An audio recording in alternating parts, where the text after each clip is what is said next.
नमस्ते दोस्तों, मेरा नाम है रतन सुतार और आपका स्वागत है आपके अपने YouTube चैनल आर सिंघानिया में। आज के सेशन में आप जान पाएंगे प्रधानमंत्री टॉपिक से पिछली परीक्षाओं में पूछे गए प्रश्न जो आगामी एग्जाम के लिए भी महत्वपूर्ण होंगे और आप जान पाएंगे परीक्षा पैटर्न को और इस चैप्टर से बनने वाले प्रश्नों को। हमने इस सेशन में बार बार रिपीट होने वाले प्रश्नों को शामिल किया है जो आगामी परीक्षा के हिसाब से भी बहुत महत्वपूर्ण साबित होंगे। तो इस क्रम में अपना पहला प्रश्न हो जाएगा, भारत का प्रधानमंत्री बनने के लिए न्यूनतम आयु कितनी चाहिए? ये उत्तराखंड यूडीए एग्जाम प्री 2007 में पूछा गया था। भाई पीएम बनने के लिए न्यूनतम आयु कितनी चाहिए? 21 वर्ष, 25 वर्ष, 30 वर्ष या 35 वर्ष? तो प्रधानमंत्री बनने के लिए 25 वर्ष की उम्र होना चाहिए, तो बी ऑप्शन अपना सही हो जाएगा। क्वेश्चन नंबर 2, प्रधानमंत्री लोकसभा द्वारा चुना जाता है? नहीं, प्रधानमंत्री लोकसभा द्वारा नहीं चुना जाता। प्रधानमंत्री को राष्ट्रपति जी नियुक्त करते हैं। तो ऑप्शन बी है, संसद के दोनों सदनों की संयुक्त मीटिंग में उसका चुनाव होता है? नहीं होता है, राष्ट्रपति द्वारा नियुक्त किया जाता है। बिल्कुल, राष्ट्रपति उन्हें नियुक्त करते हैं अनुच्छेद 75 के तहत, और उस व्यक्ति को नियुक्त करते हैं या उस नेता को नियुक्त करते हैं जो लोकसभा में बहुमत दल का नेता हो। तो ये सी अपना सही हो जाएगा। और डी भी देख लेते हैं, लोकसभा द्वारा निर्वाचित किया जाकर राष्ट्रपति द्वारा नियुक्त किया जाता है? नहीं, ये ऑप्शन भी गलत, तो सी सही हो जाएगा। प्रश्न संख्या 3, भारत में केंद्रीय मंत्री परिषद किसके प्रति उत्तरदायी होती है? तो 4 ऑप्शनों के हिसाब से देखें तो पहला है व्यक्तिगत रूप से राष्ट्राध्यक्ष और सामूहिक रूप से संसद के प्रति। तो ये सामूहिक रूप से जो है संसद के प्रति उत्तरदायी न होकर के संसद के एक भाग लोकसभा के प्रति उत्तरदायी होती है, तो अपना ये ऑप्शन गलत हो जाएगा। सामूहिक रूप से लोकसभा, बिल्कुल, और व्यक्तिगत रूप से प्रधानमंत्री के प्रति नहीं, व्यक्तिगत रूप से प्रधानमंत्री के प्रति नहीं, और राष्ट्रपति के प्रति उत्तरदायी होते हैं व्यक्तिगत रूप से, तो ये भी गलत हो जाएगा।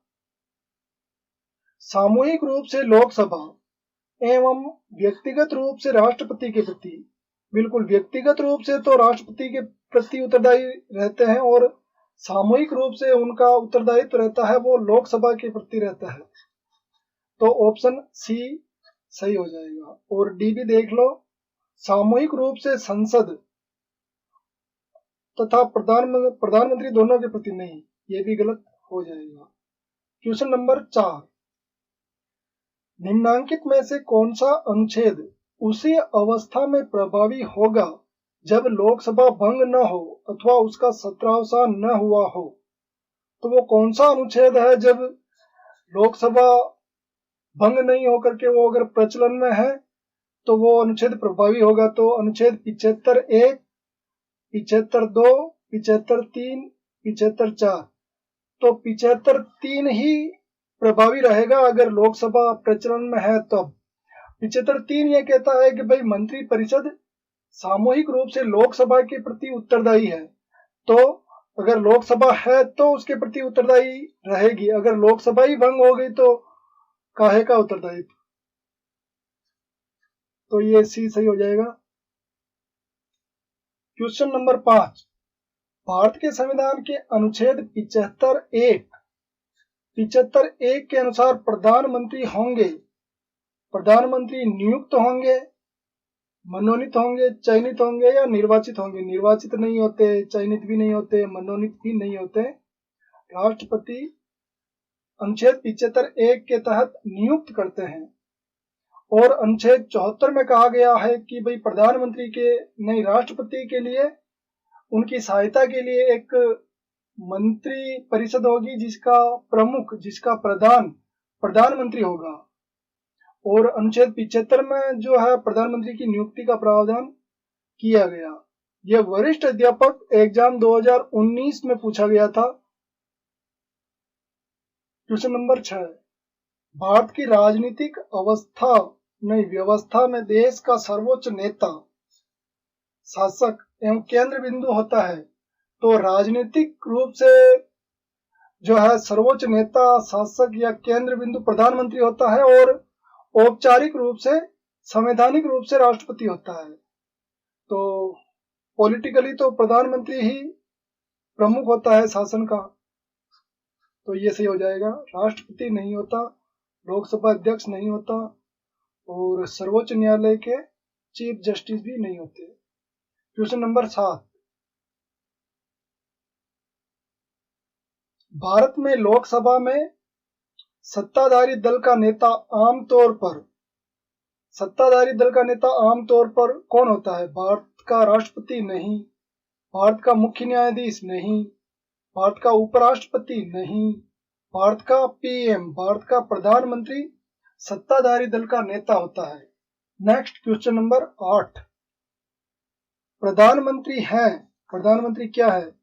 राष्ट्र प्रमुख नहीं है। राष्ट्र प्रमुख तो हमारे संविधान में राष्ट्रपति को कहा गया है, तो ये गलत हो जाएगा। राष्ट्र एवं शासन प्रमुख तो प्रधानमंत्री होता है, लेकिन राष्ट्र प्रमुख नहीं होता, तो ऑप्शन गलत। शासन प्रमुख बिल्कुल, प्रधानमंत्री शासन के प्रमुख होते हैं। ऑप्शन सी सही हो जाएगा। क्वेश्चन नंबर 9, मंत्रिमंडल किससे संस्थापित होता है या होती है? तो मंत्रिमंडल किससे संस्थापित होती है? मंत्रिमंडल में कौन होते हैं? तो मंत्रियों का परिषद सिर्फ कैबिनेट मंत्री व राज्य मंत्री और सभी मंत्री।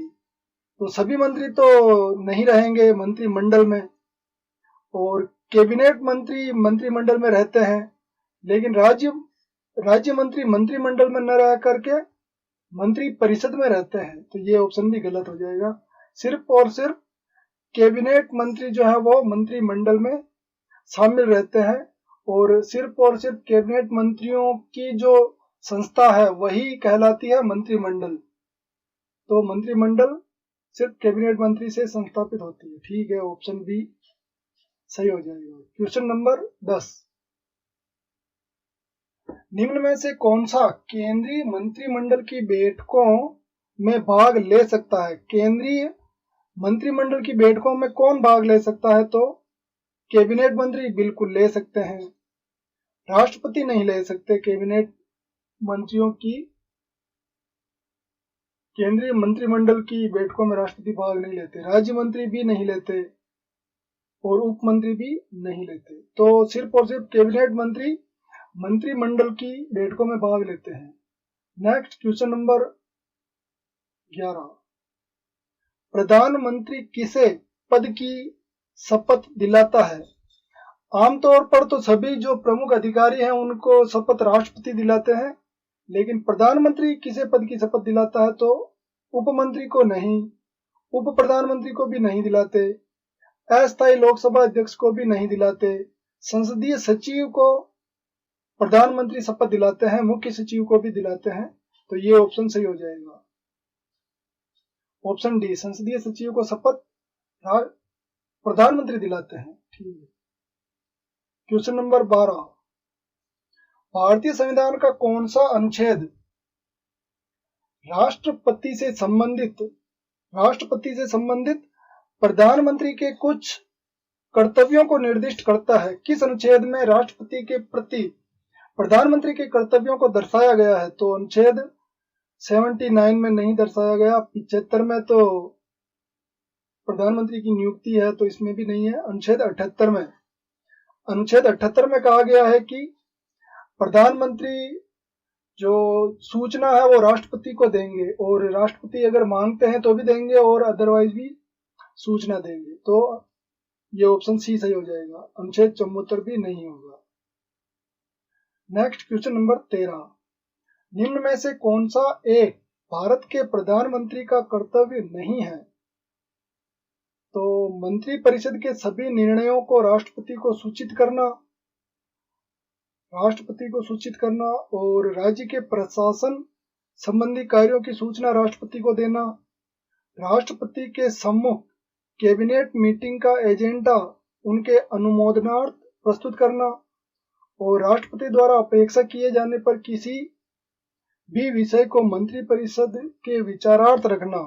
बिल्कुल, तो ये डी सही होगा। और सी, राष्ट्रपति के सम्मुख कैबिनेट मीटिंग का एजेंडा उनके अनुमोदनार्थ प्रस्तुत करना, तो ये भी सही होगा। और राज्य के प्रशासन संबंधी कार्यों की सूचना राष्ट्रपति को देना, नहीं, प्रशासन से रिलेटेड जो सूचना होती है वो राष्ट्रपति को नहीं देते, बाकी सभी सूचनाएं देते हैं, जैसे कि मंत्रिमंडल का एजेंडा क्या रहेगा ऐसे। और ये मंत्रिपरिषद के सभी निर्णय जो मुख्य निर्णय रहते हैं उनकी सूचना भी राष्ट्रपति को की जाती है। सिर्फ और सिर्फ जो प्रशासन से संबंधित है वो सूचना राष्ट्रपति को नहीं दी जाती। Option B. Next question number 14 है,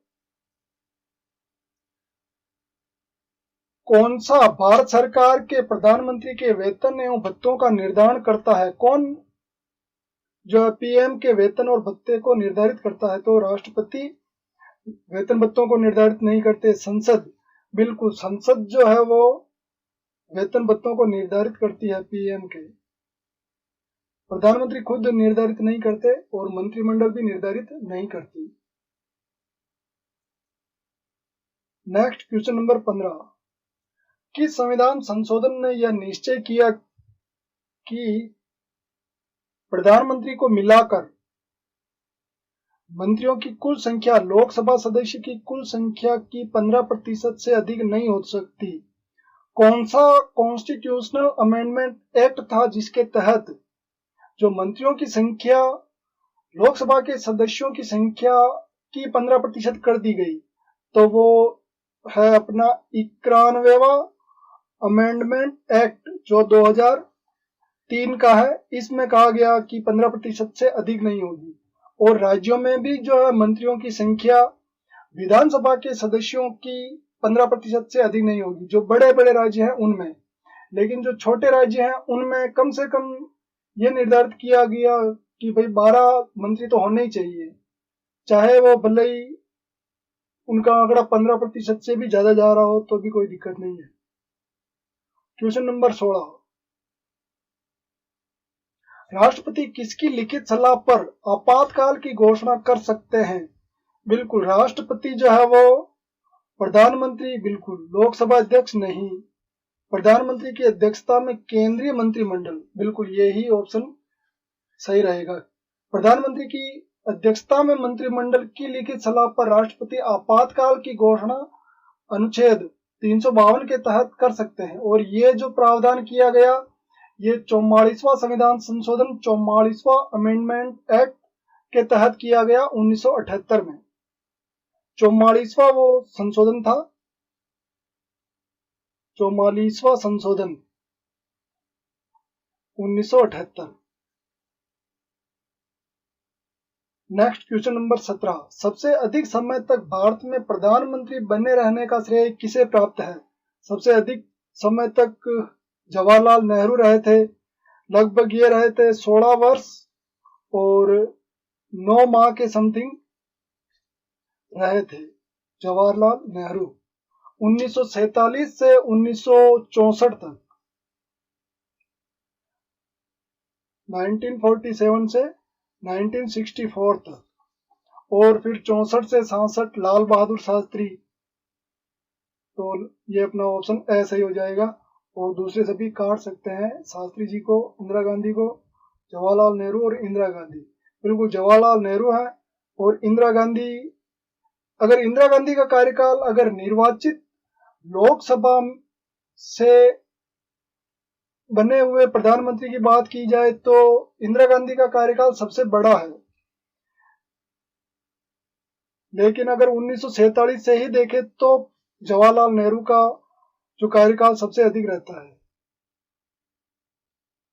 क्वेश्चन नंबर 18, वह प्रथम प्रधानमंत्री कौन थे जिन्होंने संसद सत्र में उपस्थित हुए बिना ही त्यागपत्र दे दिया?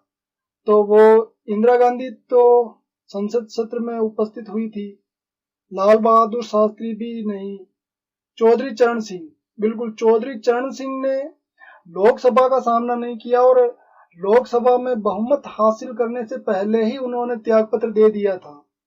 तो अपना सही उत्तर हो जाएगा चौधरी चरण सिंह, मोरारजी देसाई भी नहीं। एसएससी कांस्टेबल 2015 का क्वेश्चन है।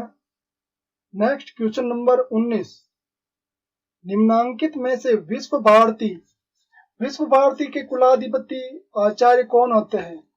वैसे तो सभी केंद्रीय जो यूनिवर्सिटीज हैं उनके कुलाधिपति राष्ट्रपति होते हैं, लेकिन विश्व भारती के कुलाधिपति भारत के प्रधानमंत्री होते हैं, भारत के पीएम, विश्व भारती के कुलाधिपति। ये स्कूल व्याख्याता पॉलिटिकल साइंस 2021 का क्वेश्चन है, 2021। भारत के राष्ट्रपति नहीं, इसके नहीं रहते। भारत के राष्ट्रपति तो ये विश्व भारती के विजिटर रहते हैं और देख रेख करने वाले, एक बार नजर मारने वाले। पश्चिम बंगाल के राज्यपाल नहीं, पश्चिम बंगाल के मुख्यमंत्री भी नहीं। तो ऑप्शन ए सही हो जाएगा। क्वेश्चन नंबर 20, निम्न में से कौन सी संस्थाओं का प्रधानमंत्री होता है? तो वित्त आयोग का प्रधानमंत्री नहीं होता। नीति आयोग, जिसे 2015 से पहले योजना आयोग भी कहा जाता था, तो इसी के जो अध्यक्ष हैं वो प्रधानमंत्री होते हैं। अल्पसंख्यक आयोग के भी नहीं होते और विधि आयोग के भी नहीं होते। तो इस आधार पर अपना सही उत्तर हो जाएगा 2, केवल 2, option C. Next question number 21, Bharat के निम्नांकित प्रधानमंत्रियों में से किस प्रधानमंत्री को कार्यवाहक राष्ट्रपति द्वारा शपथ दिलवाई गई? तो इंदिरा गांधी, मोरारजी देसाई, राजीव गांधी और आई.के. गुजराल, इंद्र कुमार गुजराल। तो मोरारजी देसाई को शपथ दिलवाई गई थी बी.डी. जत्ती के द्वारा। बी.डी. जत्ती कार्यवाहक राष्ट्रपति थे, उनके द्वारा शपथ दिलवाई गई थी। ऑप्शन बी सही हो जाएगा। क्वेश्चन नंबर 22, 1970 में केंद्रीय बजट किसने प्रस्तुत किया था? तो 1970 में श्रीमती इंदिरा गांधी ने बजट पेश किया गया था। इंदिरा गांधी जो प्रधानमंत्री के रूप में उनका कार्यकाल 1966 से 1977 तक है। तो 1970-71 के दरमियान वही जो है उन्हीं के पास में वित्त विभाग भी था, तो उन्होंने ही जो 1970 में बजट पेश किया था। पहली महिला है जिन्होंने बजट पेश किया था 1970 में। नेक्स्ट क्वेश्चन नंबर 23,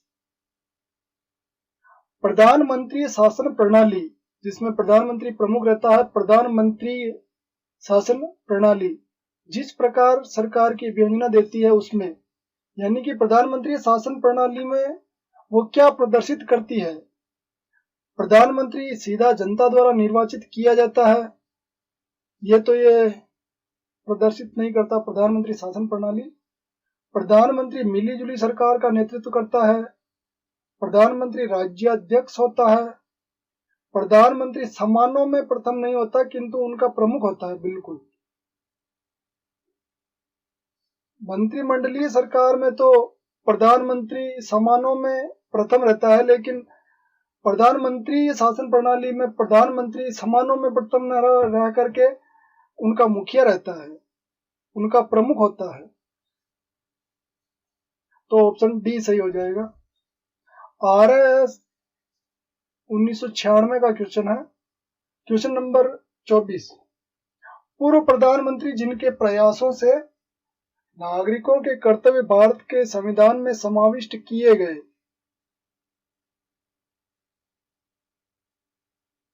पूर्व प्रधानमंत्री जिनके प्रयासों से नागरिकों के कर्तव्य, मूल कर्तव्य भारत के संविधान में समाविष्ट किए गए, तो मूल कर्तव्य 1976 में शामिल किए गए थे, 1976 में, और 1977 तक प्रधानमंत्री इंदिरा गांधी थी।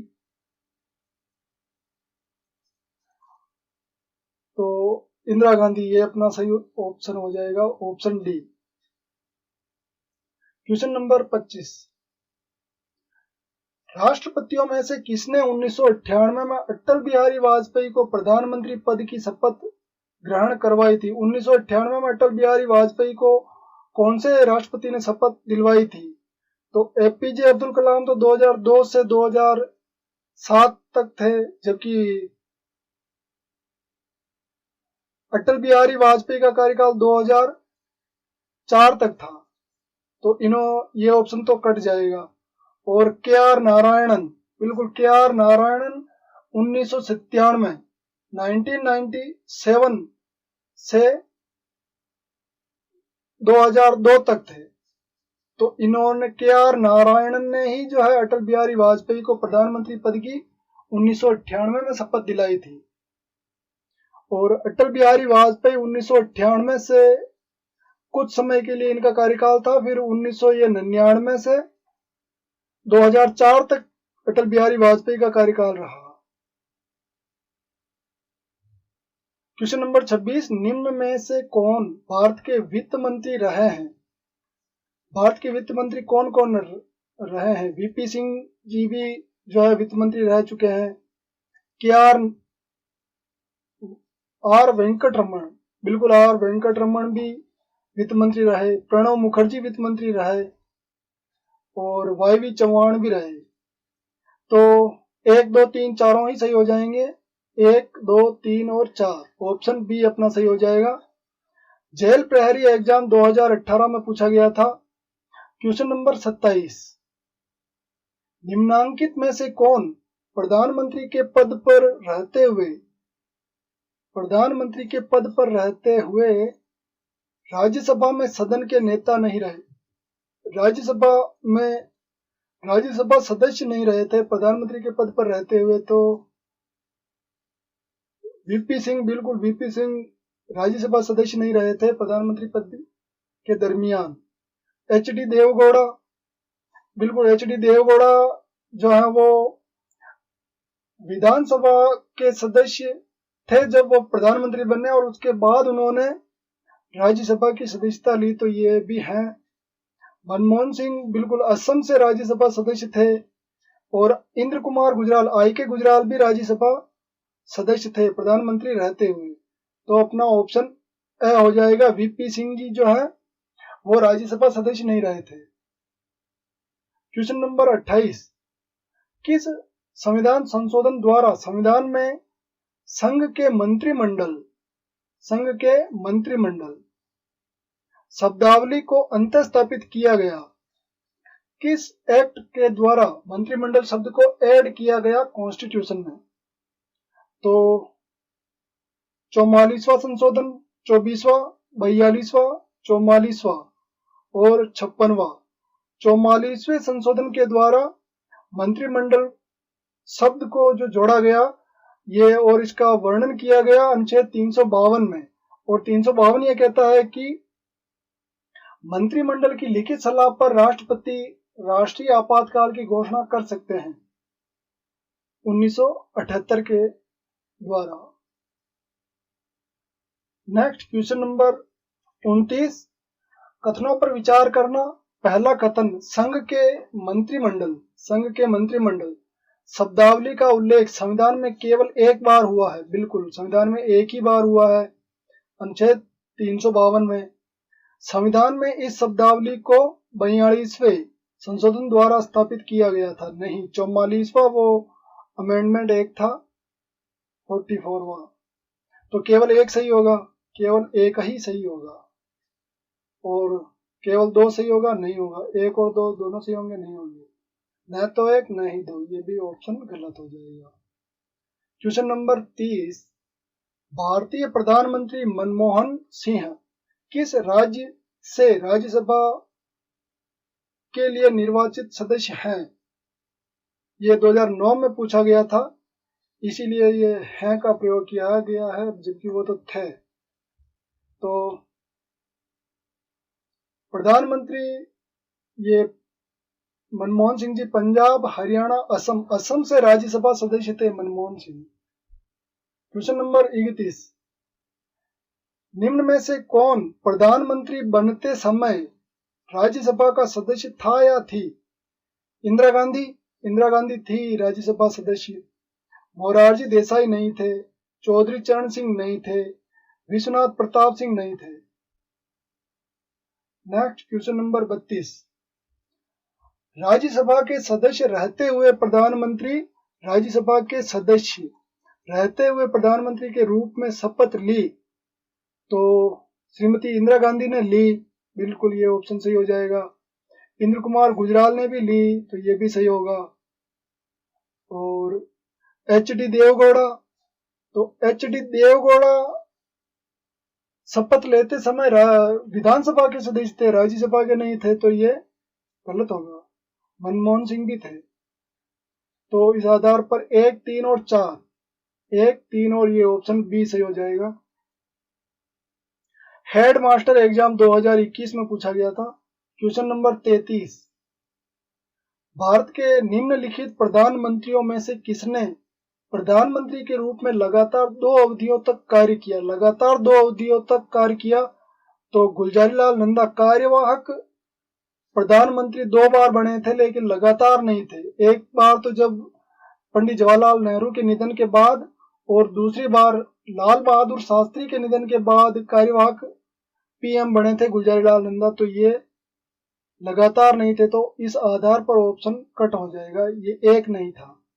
और अटल बिहारी वाजपेयी लगातार थे, एक 1998 में और फिर 99 से 2004 तक।